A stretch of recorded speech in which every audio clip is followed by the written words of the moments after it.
So, Dr. James Crow's Old Crow. Old brand, revitalized by Jim Beam. At one point was one of the #1 selling bourbons in the country.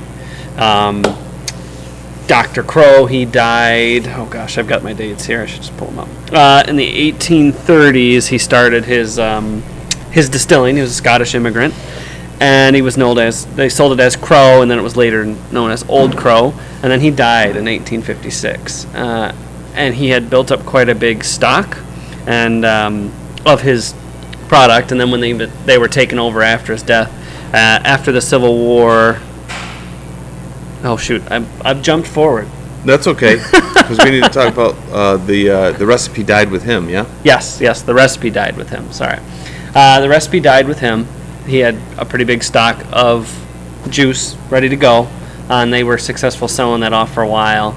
And then when they brought in their new recipe, the brand just tanked. And they kept trying to sell it, but it was definitely subpar stock. And then it was, let's see.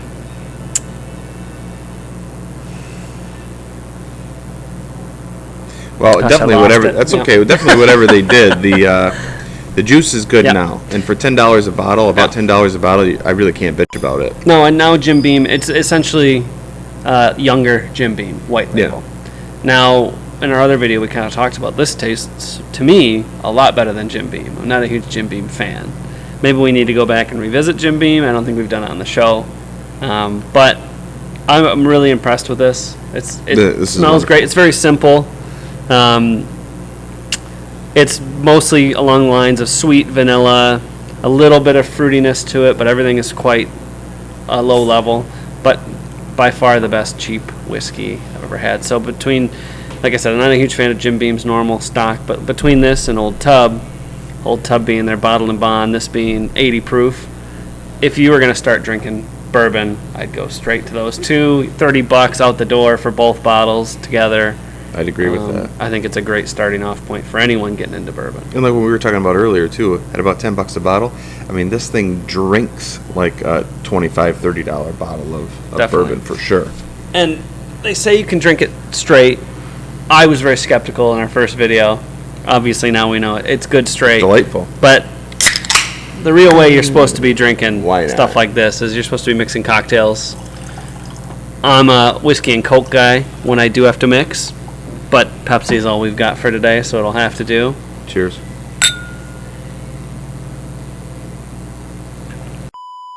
Hammer this. Yeah, I know. I could absolutely hammer this. That is a dangerous little mix. So if you're a whiskey and Coke guy, whiskey and cola guy, or gal, give this one a try. Like I said, it's great straight. It's awesome mixed. And one of the best notes that I've read is that it pairs very, very well with PBR. So you got your little sidecar of Old Crow and your PBR. It's a good little combination. Oh, we should have busted out some PBR for this. Yeah. This is delightful. Oh, shout out to Steve, by the way, for the Old Crow here. This vintage Old Crow display piece. That's pretty rad. That's awesome. Thanks, Definitely Steve. got some history. Yeah. And he'll be in our window, so come by, pick up a bottle of Old Crow. Check out the Old Crow in the window. Old Crow and Pepsi, by the way. Cheers.